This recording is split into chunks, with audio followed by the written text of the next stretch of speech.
Okay, Peter. You don't feel that a young couple who want to buy a child should have to demonstrate their worthiness for raising it as a would-be adoptive parents? Well, I could very easily be swayed because I am not sure this is the line I should be standing on at all. All right, welcome. What city are we in, sir? We're in London, greatest city on earth. The greatest city on earth. And what is your name? My name's Simon John Evans. Simon John Evans. That's that's quite a gravitas. It's quite a heavy name. Friends have taken to calling me Simon John lately. Simon John, I like. So I've decided to really lean into that. Yeah, I like that. And what is your name? My name is Lois McLatchie Miller. Okay, great. All right. So, if it were known for a fact that if a fetus were brought to term, the child would suffer from Down syndrome, it is morally acceptable for the mother to abort the fetus in the first trimester. Move. One disagree. Oh, one strongly disagree. Okay. The second trimester. Move. The third trimester. Move. Okay, all the way to disagree. Okay, go reset to the neutral, please. If it was known for a fact that a child would be born with extraordinarily severe cognitive disabilities, having an IQ below 25, it is morally acceptable for the mother to abort the fetus in the first trimester. Move.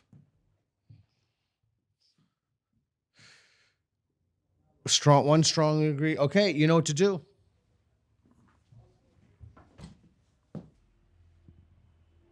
Okay, what is his best reason for thinking that a fetus that's known to suffer, that if it were brought to term would suffer extreme cognitive disabilities, among other things, IQ of 25 or below? The quality of life for somebody in such a situation would be too poor. Is that correct? It's not. Yeah, I mean it's close. All right, pretty close. Is it close enough? Yeah, I'd say it's close enough. What is it? I read, first trimester abortion is always acceptable to terminate a child that will have a terrible life. Okay, so your concern is that the child will have a terrible life. I could very easily have said also that the parents would be burdened with a terrible responsibility for which there would be almost no upside. Okay, what is her best reason for believing that? I'm guessing it's probably slippery slope again. Oh, I wasn't thinking that. No. Well, it's that, abortion, she said, is like just unacceptable. So this doesn't change that. No, it's more specific. Oh, wow. Okay, I was wrong. That's what I was thinking. A child with a low IQ can still enjoy some kind of life. Not at below 25, they can't. No, really. I agree, but she might not. Oh, okay. It's close enough. I'll explain it a bit further. I think it's quite presumptuous to say that no good can come from a life where a child has a very low IQ and that the parents have no ability to enjoy and support that life because they're of a different ability. I don't think anyone should be valued less because they are of a lesser mental capability than anyone else. I think a really helpful way to think about this is to bring the child outside of the womb. If we had a 5-year-old or a 10-year-old who had suffered traumatic brain injuries and now had an IQ of about 25. There's no universe that we would say, oh, well, in that case, we should end their lives because they are no longer of value of their parents or to themselves or to anyone else in society. That's not how we treat people. And if unborn lives are people, then we can't treat them like that either. That's really interesting. So I just want to make sure that I understand this. So let's say that it's a famous case of a guy working on a railroad and he got a railroad spike through the head. But so let's say that there's some like crazy, bizarre fluke circumstance where somebody gets something through their head and they suffer extreme cognitive disabilities, radical cognitive disabilities, such that they're basically no longer capable of functioning. Your view on that is in terms of not having people care for him. What is your view on that morally? Sure. Well, there was a study that was carried out where in a hospital where people with locked-in syndrome who weren't able to communicate apart sometimes with their eyes, and they asked them through communicating with their eyelids to rank their life between 1 and 10, the quality of life that they had. And most people, you or I, would probably think they said 1, 2, that they didn't have a good quality of life. The average outcome is about 7. Human beings are remarkably resilient to the challenges of life. And I think that it would be a terrible, difficult tragedy to be in that situation.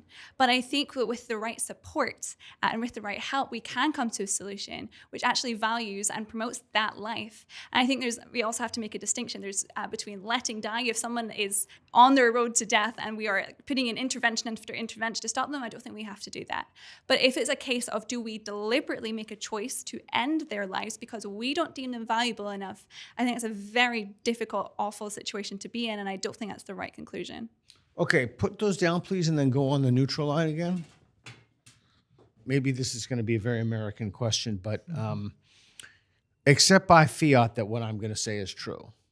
So there is absolutely overwhelming evidence, multiple independent witnesses, testimonies, video evidence.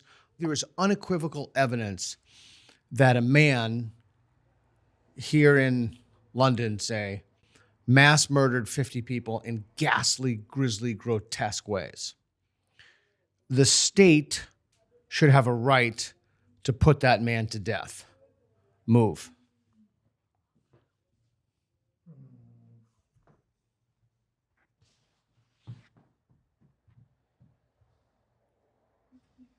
Neutral. Okay, so explain to me the consistency. The question was, I'm trying to figure out the consistency of life before birth, valuing life, life is sacred, and putting to death somebody. I'm trying to square that circle. Help me understand that. Yeah, you know what?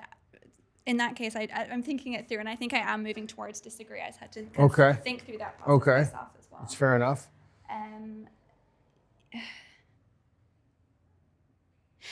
It's distinctly different from a situation with an innocent life in the womb, Innocence is key, yeah.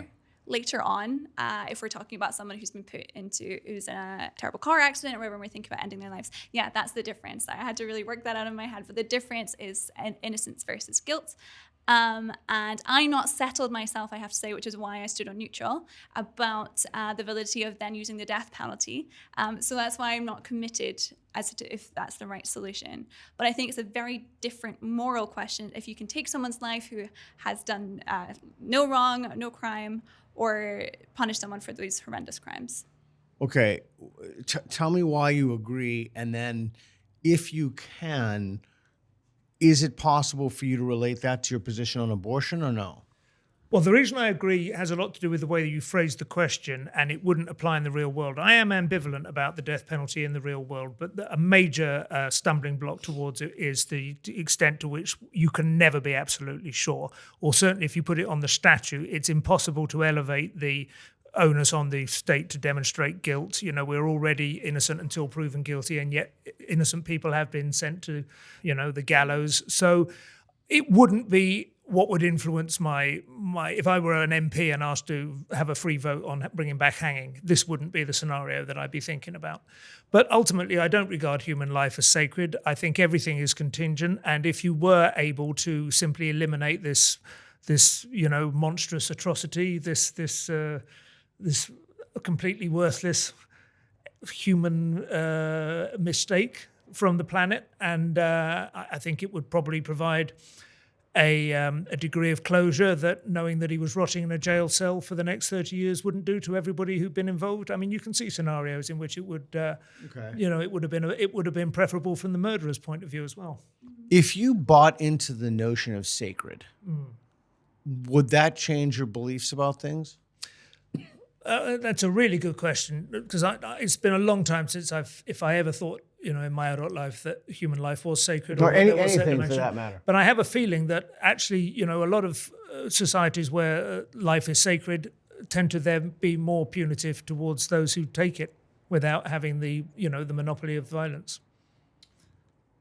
That's interesting, because it would seem to me to be just the opposite. Like if you didn't believe in an afterlife, the crime of murder would be more serious because you take away the only life one gets. Yeah, there's quite a significant difference, I think, in living under a religious code between believing in the afterlife and believing that you are obeying God's will, his instructions. And one of his instructions under all the sort of major monotheistic codes, at least, is thou shalt not kill. That's fairly fundamental. So if you have already damned yourself to that extent, that is, generally speaking, I think, considered to be non-negotiable. So, I mean, under Sharia law, as far as I understand it, there's no qualm about taking somebody's life if they committed considerably lesser offences than that go against the Quran.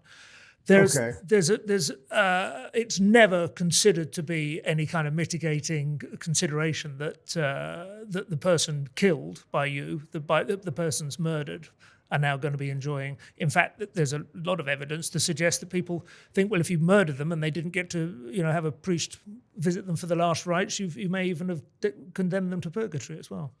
Okay. Okay. So go to the neutral, would you, please? In terms of the top 10 issues facing the West, and I say the West broadly, Canada, US, Western Europe, abortion is in the top 10. Move.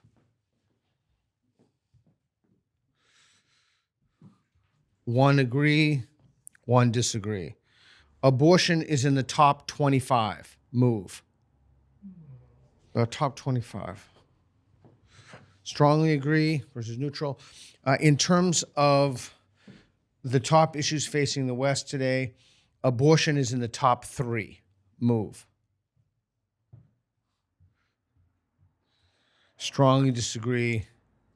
Agree. Okay, could you go to the neutral? Everyone go to the neutral, please.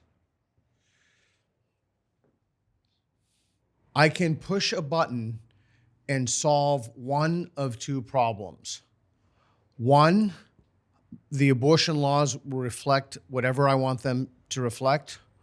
Or two, I can end all drug addiction. I would push the button to have the abortion laws reflect what I want. Move.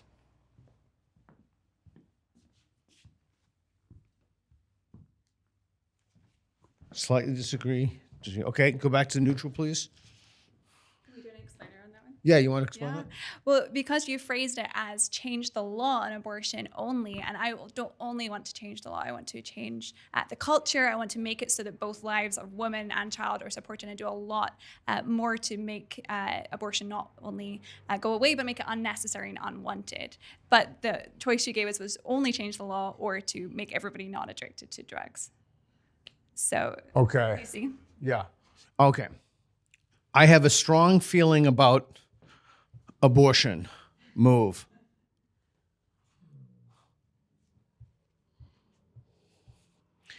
I am very confident that my opinion about abortion is true. Move.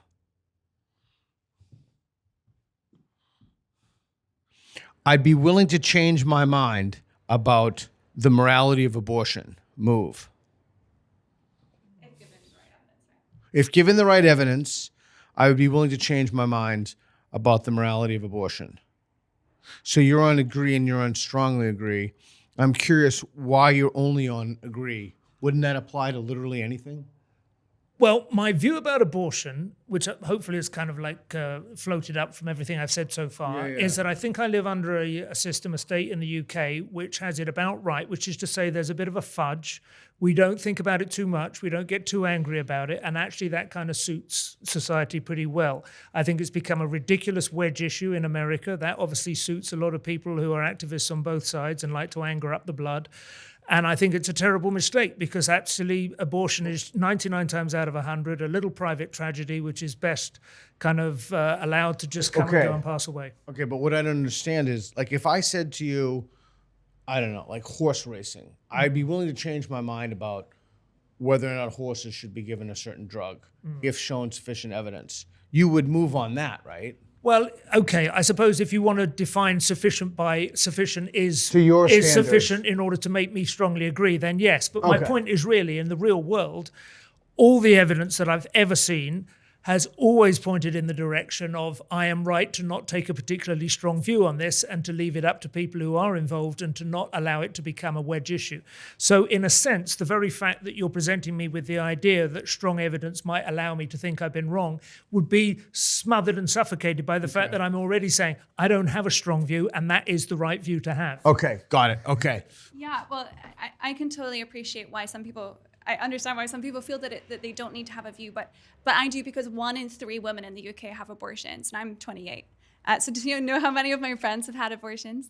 It's such a negative impact on women on our country. It massively increases our risk of anxiety, depression, drug abuse, alcohol abuse, suicidal thoughts. These are all things that are linked to abortion, and 1 in 3 of us are having abortions in the UK.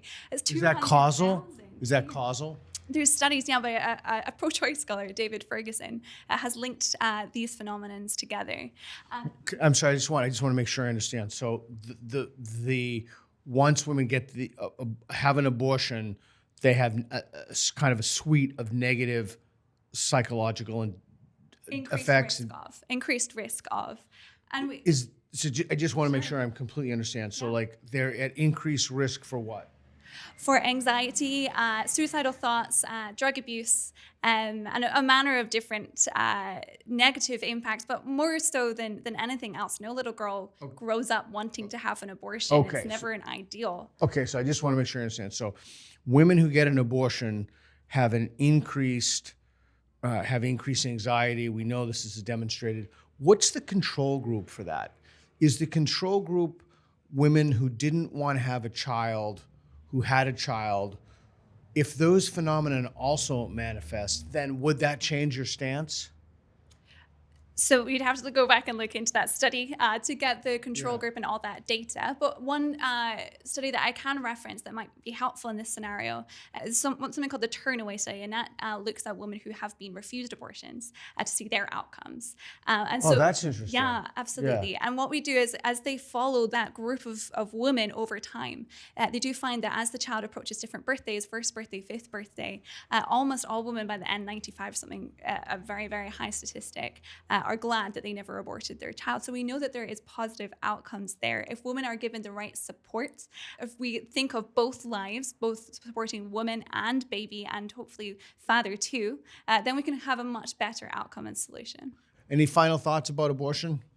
No, I mean, my first thought as you posited it there really was that sounds more like correlation to me, like the same sort of women who end up needing an abortion will also end up experiencing anxiety, depression, regretting decisions they made that didn't work out well, and that can often lead to drug addiction and so on. I mean, these things are often kind of, an interesting word you use, suite, which make it sound like the Microsoft, Office suite or whatever. But yeah, those things all tied together. If you can demonstrate that there's some kind of quasi-biological process which puts all of those bad effects downstream of having an abortion, then that would be a significant argument against them. But then I think that has already been recognized and is visible within the legal structures that we have. The social, moral, and societal pressures against abortion are already pretty significant. I would not want to see it becoming something that people treated as if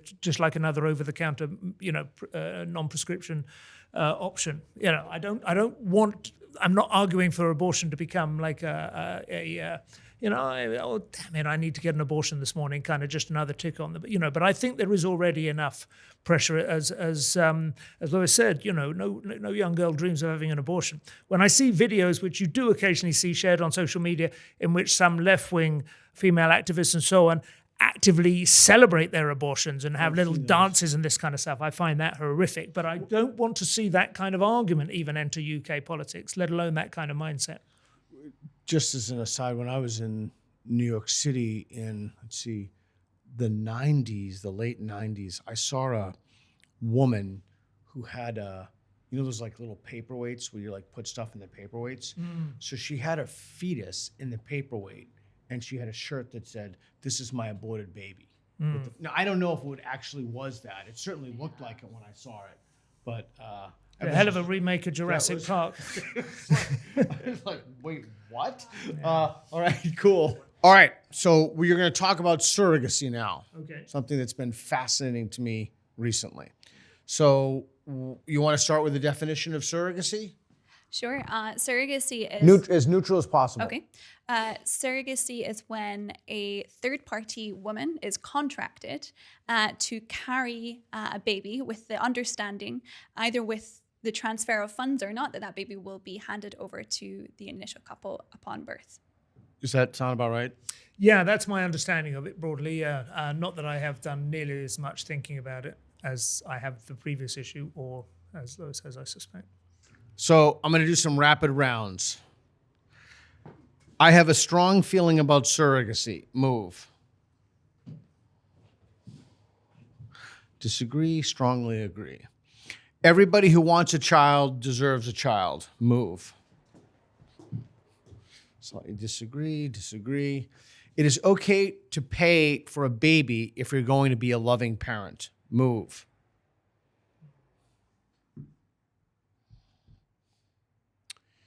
It is okay to hire a womb if the woman is willing. Move. Neutral and disagree. Okay. The surrogacy industry commodifies babies as a product. Move. Okay. So you have a strong feeling about surrogacy.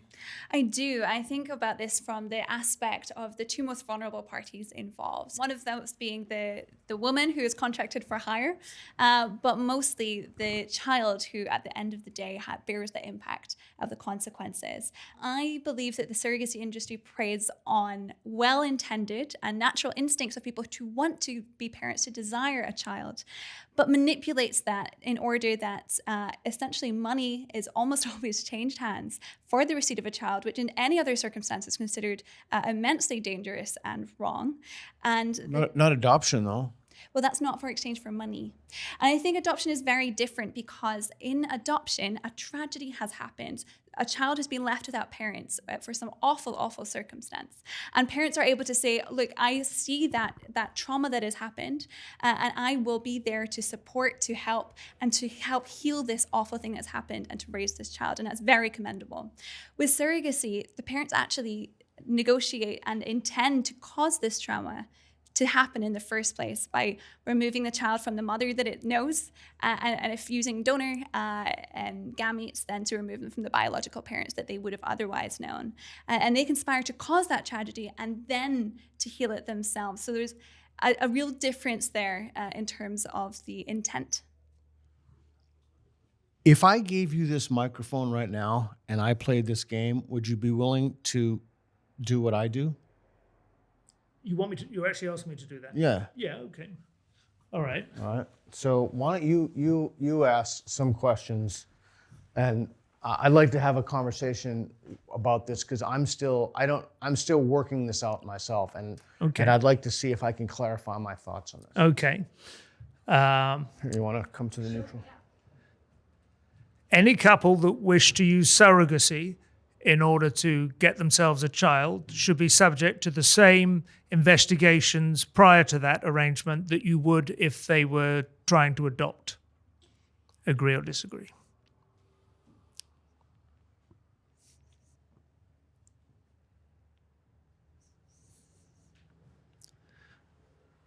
Okay, Peter.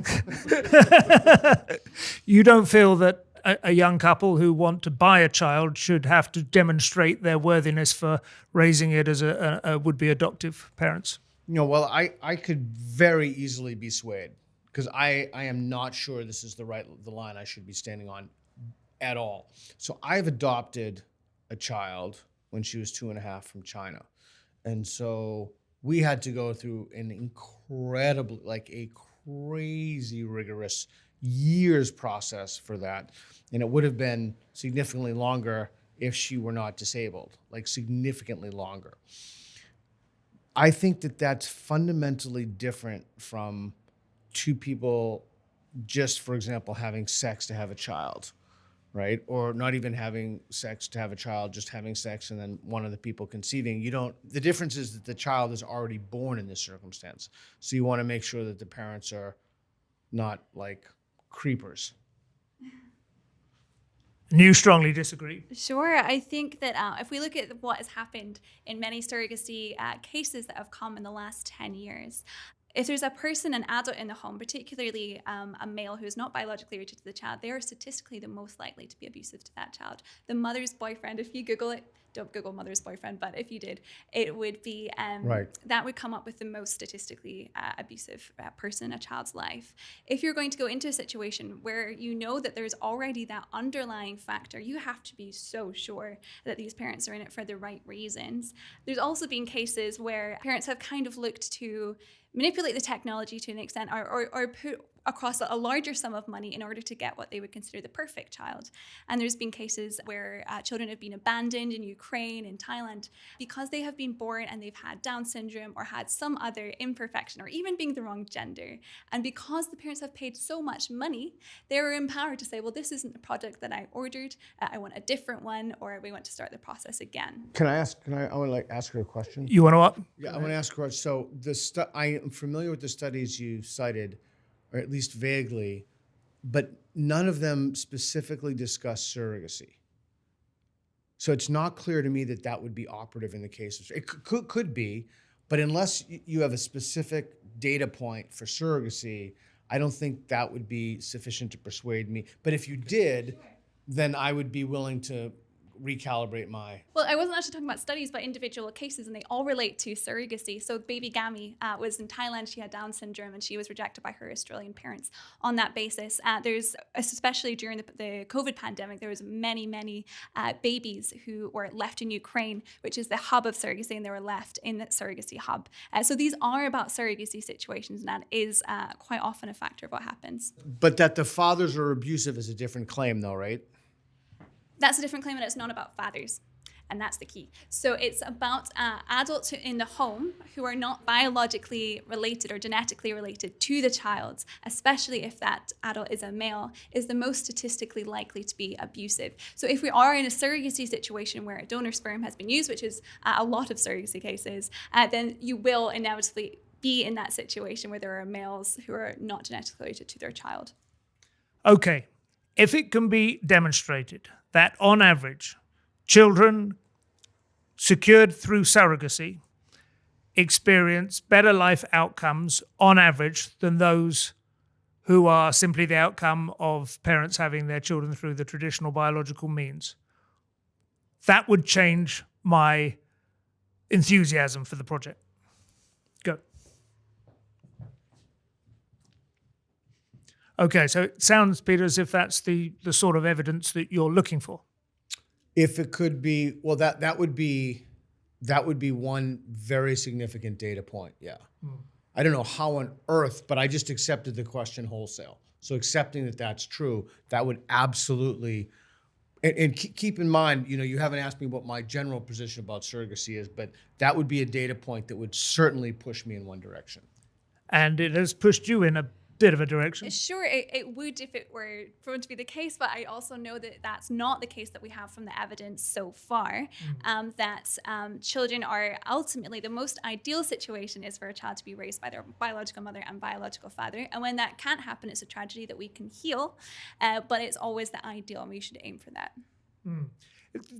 Some people might say that there's a conflict between your position on abortion, which is that you think as soon as a woman is pregnant, she should have a child, regardless of whether she actually wants one, and another couple who actually desperately want one are willing to put their hands in their pocket for one, and yet you still don't quite give them the, you don't grant them the moral strength or whatever to be able to give that child Well, the difference there is that you said that a woman who is pregnant should be allowed to have a child. Well, she actually already has a child, because as soon as that fetus is growing in her womb, that is a life, and every life ought to be protected by law. But in a situation where a child does not exist, we should not formulate a child that will be automatically put into a situation where they will, throughout their lives, experience mother hunger and father hunger, which is why that they crave to know their biological reality, their parents, what life would have been like. We shouldn't deliberately put children at a disadvantage. But what I would encourage parents who are seeking to have children and haven't unfortunately been able to have their own is adoption, which is a fantastic institution which rescues children who have been harmed by these traumas and helps them to thrive. Yeah. So in a situation, for instance, let's make something quite specific. Two gay men use surrogacy because they are a married couple and they wish to have children. Two gay married men using surrogacy to get a child are more likely to give it a strong and stable childhood than a single mother whose husband left her because he didn't want to have children and she got pregnant accidentally and was not able to have an abortion. I'm staying right here. So you strongly agree with that? I do. Do you have any kind of, is it a moral thing or like an instinctive? No, it has nothing to do with morality at all. Zero. What is it to do with? Well, the way the question was framed, I think it's extraordinarily difficult to be a single mother financially, time-wise. I know what it takes to raise children, as I've raised two of them. And I just think that leaving aside whether or not a child is benefited from a mother and a father, which is a separate issue, just having two parents is just so much better. I also think that there's something about going through the process of surrogacy itself that is, you're like going through something with someone and you're making a decision about something. It could have a kind of cement on the relationship where two people are working together. I don't think it's independent of I don't think there's anything to do with the sexual orientation of the people. And you disagree, though not powerfully. You think it is possible, but unlikely. I think that we are so quick in all these kind of thought experiments to assume that the mother will not be able to cope.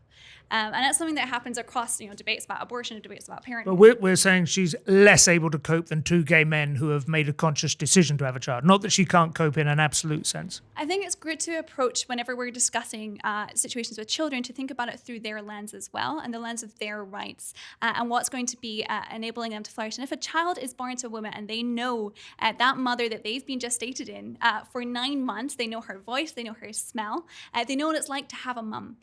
To deliberately take that child away at the point of their birth, they're most vulnerable, and take them away from that opportunity to have a mum. Just my experience of having my own mum, I know that it would be very, very tough to experience that early childhood without that connection. So I think that we should take a chance on this single mum. With support and encouragement and empowerment, she can do a great job. Okay, normalizing surrogacy is another step along the route towards commodifying human life. Agree or disagree?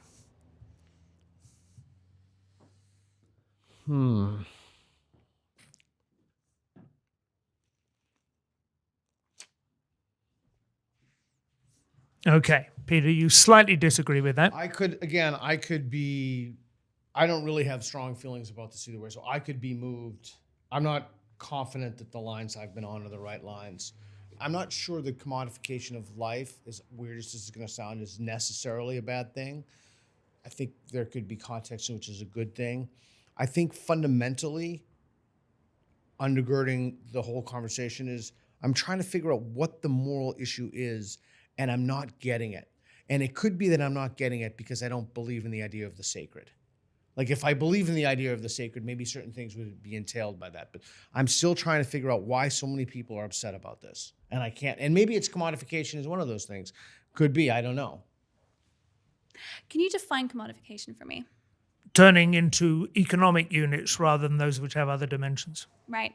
Well, in most surrogacy contracts, an immense amount of money exchanges hands. Now, in the UK, it's only illegal to be altruistic, but that's still about 15K that can change hands fundamentally in exchange for a baby. And there's different ways of phrasing this, of kind of verbal gymnastics to make it not about paying for a child. But if you give over 15K or hundreds of thousands in the States and you're expecting a baby in your arms as a result, that is in effect the sale of a child. And when we make a child a product that is for sale, especially with new technology coming up, suddenly we make them adaptable. We make them able to be the perfect child. And if they don't meet that standard of I want a girl with brown hair and brown eyes and I want her to be this way, then when they don't meet that standard, suddenly they're products that are able to be returned or are less loved. And I don't think that's something that's profitable for human nature. Okay. Next claim.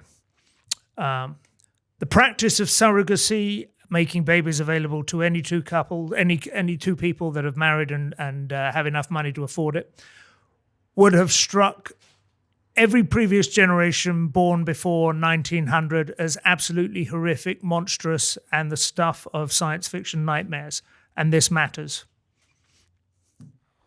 Oh, and this matters? And this matters, yeah. Ooh, that is interesting. Sorry.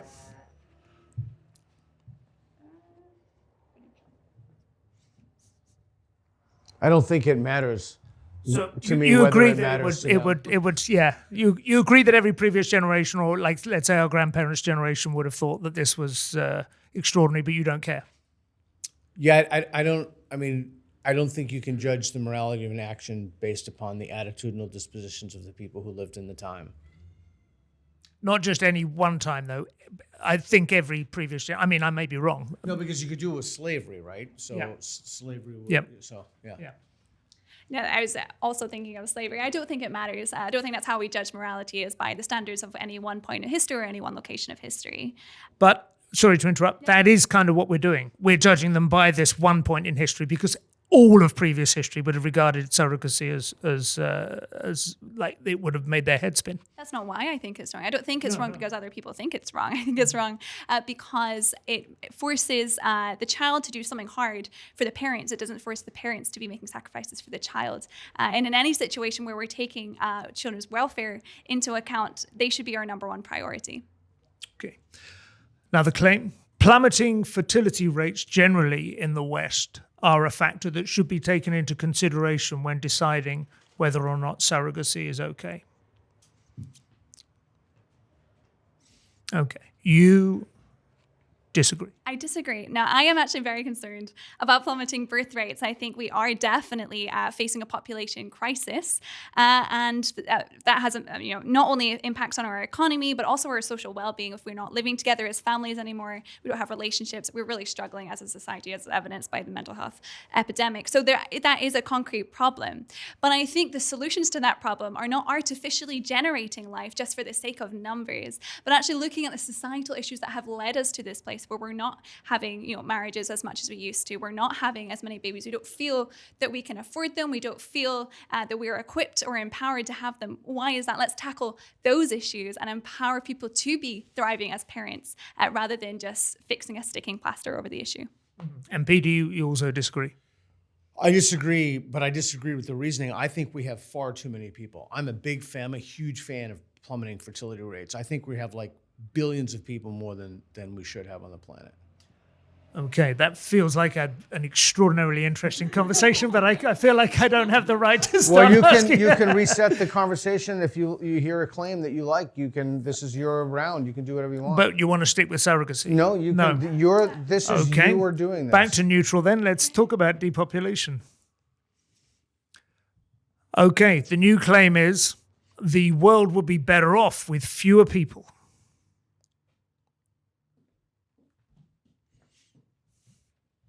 Okay, we are on strongly agree and disagree. Reach for the pads. The single most important reason why you feel the way you do. What do I think her reason would be for the world would not be better off with fewer people? I think that her reason will be an economic reason, and it would be rooted in the fact that older people. It would be an economic reason. I can drill down on that. Is it an economic reason? It's part of it, but not the entirety. Okay. What do you think Peter said? Economic pressures in non-Western world. Is that accurate? Economic pressure? No. No, nothing to do with that. Do you want to have another shot at Lois? Yeah, so let's see. More people in the world means more aggregate happiness in the universe. That's an interesting frame. Is that close? Nice, but it's not. I wonder if yours is that too many people is having a detrimental impact on the environment. Is that it? No. That's my number 2 reason, but it's not my number 1. Last shot at Lois. Why she believes, let's see, more possibility for human technological innovation. Is that it? More possibility for human technological innovation. It's kind of under a broad arch. of a suite of reasons, perhaps, but not the entirety. You have one more shot at Peter. Resource competition for young people. No. Okay. So what's your one? Is societal collapse. I think that we are on the brink of societal collapse because of falling birth rates. And we're propped up in the country through immigration, which is the way that we are kind of sustaining our country at the moment. But ultimately, there's three reasons why the birth rate problem is causing societal collapse. One is economic. So you got it partly with your first answer. The welfare state in our country is essentially a Ponzi scheme. We need a healthy generation in the middle in the workforce being able to supply the resources needed to be able to care for people who are in elderly care, who need support, who need help, who don't want to be cared for in their old age by some chat GPT, Henry Hoover robots. But unfortunately, without the manpower, without the resources to help, we are headed to a situation where people are going to be isolated and alone without the ability to do that. And furthermore, not only has an economic impact, but a societal, a social impact that we are living in houses by ourselves, individual households on a scale that's never been seen before in the UK. There's an endemic of loneliness in our society, and it's because of the collapse of families. So, Peter, there's a structural reason, a need in order to keep new lifeblood coming in at the bottom in order to sustain the pyramid of life. Would you accept that, or? I didn't accept a single argument she made. Go ahead. Do you want to see mine or no? Yeah. Is that how we do it now? Yeah. Geopolitics easier to solve with far fewer people. So would the Israeli-Palestinian situation be easier or more difficult to solve if 22 people lived in the whole region? Easier. Okay. So Well, no, hang on. There wouldn't be any kind of, there's no society, there's no industry, there's no politics. That's like one extended family. That's not the question I asked, though. No, but there is no Israeli-Palestine issue with 22 people. Correct. It's not an issue. That you could just go to 0 people. Correct. That you made my point for me. Right? You made. So you're an antinatalist. You think it's better never to have been born? No, I'm not an antinatalist. I think that if we can establish a baseline, and the baseline is if there are fewer people, then in that one conflict, it'd be easier to solve. Or you could do Ukraine. You could just go around the world and pick a place. Problems are easier to solve. And I think the world is more interconnected. I think the access to nuclear weapons technology is the proliferation of nuclear weapons. And I think that the asymmetrical warfare of the United States is kind of knocked off of the, we're not the global hegemon anymore, at least not the way we used to be. I think the world is dangerous. It's a perilous time to exist. And every one of those geopolitical problems are complicated by having more people. Okay, let me ask you a scenario. Push back, you can go at me. This is you could take any large number of people. We could be more than 22, but let's say 1 million people. Yeah, I understand. So let's take a small country. There's 1 million people, right? Yeah. Is it healthier if a third of those people are under 20, a third of them are between 20 and 50, and a third of them are older than 50? Or is it healthier if the median age is 18? The former. Oh, you think it's better if a third of the population are effectively have gone through the economically contributing period? They're into retirement. Yeah, but maybe for not the reasons one would think. But yes, I do. Go ahead. Yeah. Well, I think when we look at population demographics in the Middle East and in what we used to call the Third World, but now we call the Global South, we see those population distributions tend to cluster and clump in around. They revolve around younger demographics. So more people are having more children at younger ages. And then that leads to a whole host of problems, economic instability being merely one of those. I think that the idea that we do not have enough people or there's a population crisis, I see that circulating, and I've never really heard a good argument other than an economic argument to help the elderly with that. That's why I said, I also think that kind of gives, the older people kind of give a elderly statesman effect, or can have that in a society, whereas too many young people don't have necessarily this is a gross oversimplification, but I think it in general holds true, the principles of civic engagement. So Would the lower median age, that would also correlate with what many people regard as the glory years of Western Europe, for instance? Correct. Yeah.